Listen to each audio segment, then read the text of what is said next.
औज़ुबिल्लाहिमिनश्शैतानिर्रजीम बिस्मिल्लाहिर्रहमानिर्रहीम। मेरे स्टूडेंट्स अस्सलाम वालेकुम वरहमतुल्लाहि वबरकातुहू। क्लास 10th पॉलिटिकल साइंस हम पढ़ रहे हैं।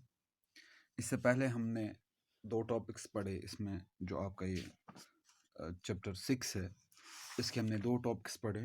Y we need political parties और हमने फंक्शंस ऑफ पॉलिटिकल पार्टीज़ पढ़ी। तो आज जो हमारे पास जो topic that is necessity of political party.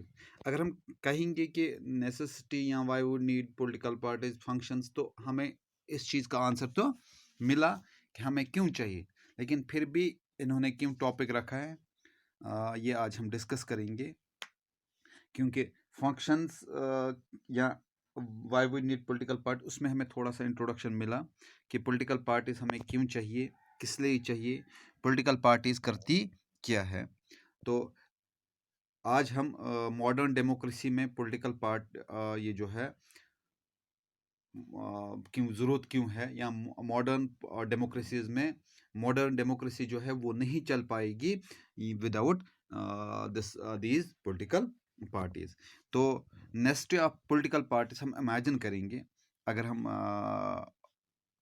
Political parties की नेसेसिटी इमेजिन करेंगे, समझेंगे, तो हमें एक चीज़ इमेजिन करना है कि अगर हम देखेंगे कि सिचुएशन हम देखेंगे विदाउट पार्टीज को, हम इलेक्शन की बात करेंगे तो पार्टी के बगैर ही लोग इलेक्शन लड़ रहे हैं। तो उससे क्या होगा, जो ही हम देखेंगे कि इमेजिन हम करेंगे कि पॉलिटिकल पार्टीज के बगैर इलेक्शन लड़ा जा रहा है, तो उससे क्या होगा, every candidate in the election will be an independent candidate. तो हर एक कॉन्स्टिट्यूंसी से जो कैंडिडेट इलेक्शन लड़ेगा वो क्या होगा, that will be independent candidate. तो इंडिपेंडेंट कैंडिडेट अगर बना, ठीक है, इलेक्शन पॉलिटिकल पार्टीज नहीं है, इलेक्शन भी हुआ, अब इंडिपेंडेंट कैंडिडेट आ गया।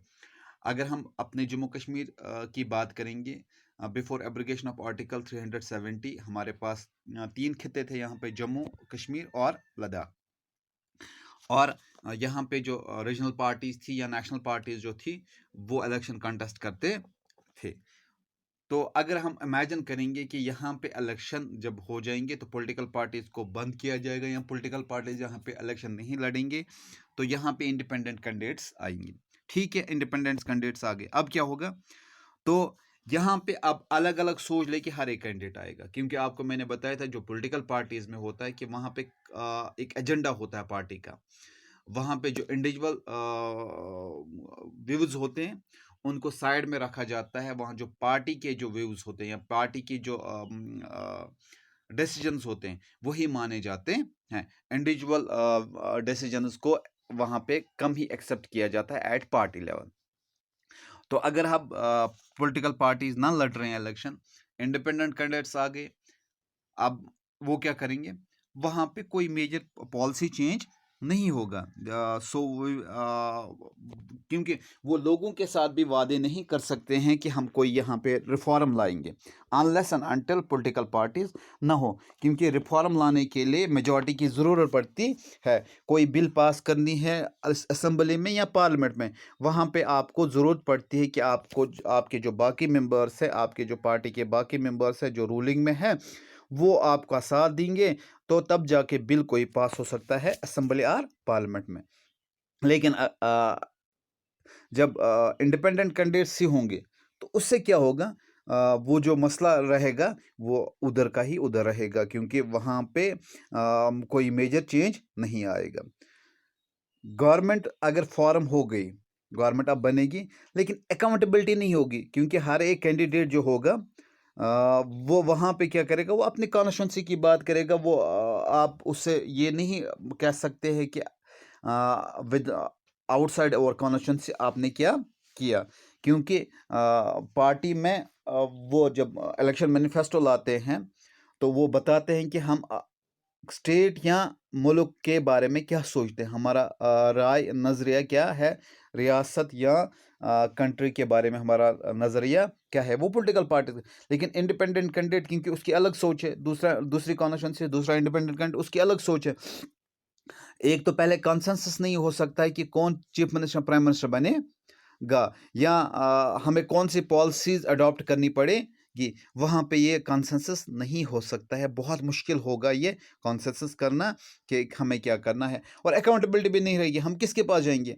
अगर हमारे कॉन्स्टिट्यूंसी में कोई कैंडिडेट, इंडिपेंडेंट कैंडिडेट, हम उसको ये नहीं बताए कि आपने स्टेट के लिए क्या किया, आपने कंट्री के लिए क्या किया, वो हमसे कहेगा कि I am only responsible for my own constituency, मुझे और किसी के साथ नहीं है, I am independent, I am single candidate, मेरे साथ न मेरे आगे कोई है न मेरे पीछे कोई है, how can I interfere in other matters. तो इसका मतलब है ये दिस अकाउंटेबिलिटी नहीं है, तो इसमें ये प्रॉब्लम हो सकती है। अगर हम बात करेंगे, आप सोचते होंगे कि यहाँ पे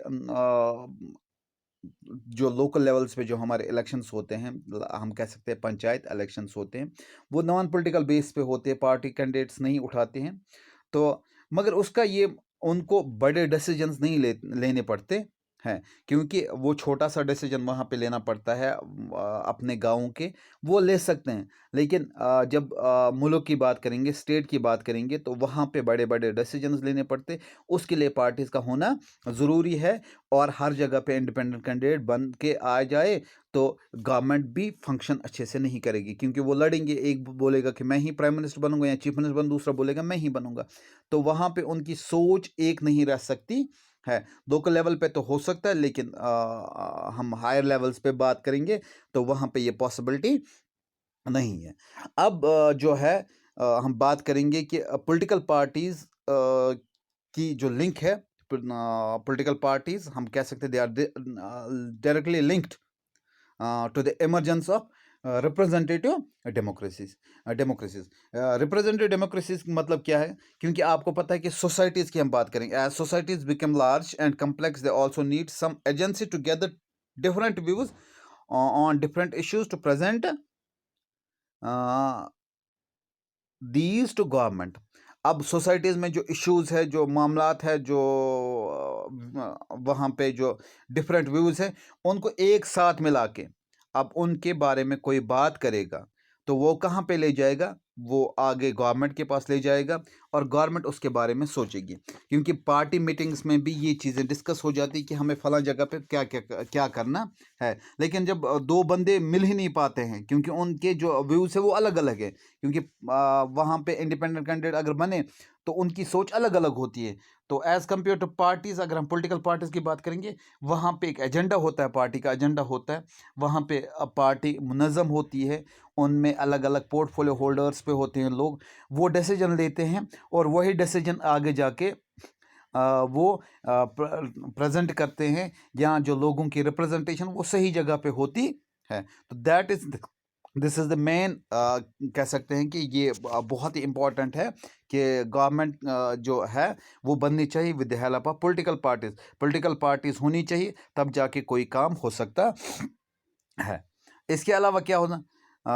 responsible government could be formed. वही जो मैं आपसे कह रहा था, जब पॉलिटिकल पार्टीज इलेक्शन लड़ेंगे, उनके पास मेजॉरिटी मिलेगी, वो मेजॉरिटी लेके पार्लियामेंट या असेंबली में पेश करेंगे, उसके बाद वो गवर्नमेंट बनाएंगे, तो रिस्पॉन्सिबल गवर्नमेंट होगी। 10 बंदे, 20 बंदे, 50 बंदे एक ही सोच रखने वाले होंगे, उनका अलग ही पार्टी का जो मंशूर है उनका, वो सबको पता होगा कि पार्टी क्या चाहती है, तो इंडिविजुअली ये अलग अलग व्यूज़ नहीं होंगे। तो दैट मीन्स कि एक रिस्पॉन्सिबल गवर्नमेंट होगी जो वहाँ पे हमारा काम कर सकते, और इसके साथ साथ need of opposition in political system भी ज़रूरी है। तो अपोजिशन पार्टियाँ कैसे बनेंगी? जब पॉलिटिकल पार्टीज होगी, एक पार्टी रूलिंग में आ गई तो सेकंड लार्जेस्ट जो होगी वो अपोजिशन में रहेगी, वो कह सकते उनकी जो सोच होगी, वो अपना लीडर चुनेंगे, अपोजिशन लीडर बनाएंगे असेंबली में या पार्लियामेंट में, वो पार्टी की बात करेगा, पार्टी क्या चाहती है, हमारी पार्टी क्या चाहती है, लोगों के फ़ायदे क्या होने चाहिए, तो वो गवर्नमेंट को क्रिटिसिज्म करेगा, वो गवर्नमेंट को ऐसे बनाएगा कि उनको अपोज करता रहेगा, ताकि वो अपने आप को जस्टिफाई करें, हमने लोगों के लिए क्या किया। तो जो नीड्स होगी, जो डिमांड्स होगी पॉलिटिकल पार्टी या इन लोगों की, वो फुलफिल होनी चाहिए। तो आई होप कि आपको क्लियर हुआ होगा अब नेसेसिटी क्यों है हमारे नेसेसिटी क्यों है पॉलिटिकल पार्टीज़ की। मैंने आपको बताया कि नेसेसिटी है क्योंकि पॉलिटिकल पार्टीज़ के बगैर हम अगर इमेजिन करेंगे तो अगर पॉलिटिकल पार्टी ना होंगे तो इंडिपेंडेंट कैंडिडेट्स होंगे, वो सिर्फ रिस्पॉन्सिबल होंगे अपने अपने कॉन्स्टिट्यूंसीज की, मेजर चेंज नहीं आएगा, अकाउंटेबिलिटी नहीं होगी। तो इसलिए हमें क्या चाहिए, हमें रिप्रेजेंटेटिव डेमोक्रेसी की ज़रूरत है और रिप्रेजेंटेटिव डेमोक्रेसी तब जाके पॉसिबल है जब पॉलिटिकल पार्टी सिस्टम यहाँ पे होगा। तो अब जो हमारा नेक्स्ट इंशाल्लाह जो हमारा नेक्स्ट टॉपिक होगा वो हम यही पॉलिटिकल पार्टी सिस्टम जो है वो हम पढ़ेंगे, कहाँ कहाँ पे किस कंट्री में कौन सा पार्टी सिस्टम है, हमारे कंट्री में कौन पार्टी सिस्टम है, वो हम नेक्स्ट लेक्चर में इंशाल्लाह डिस्कस करेंगे। तब तक के लिए आप मुझे इजाज़त दीजिए। अल्लाह हाफ़िज़।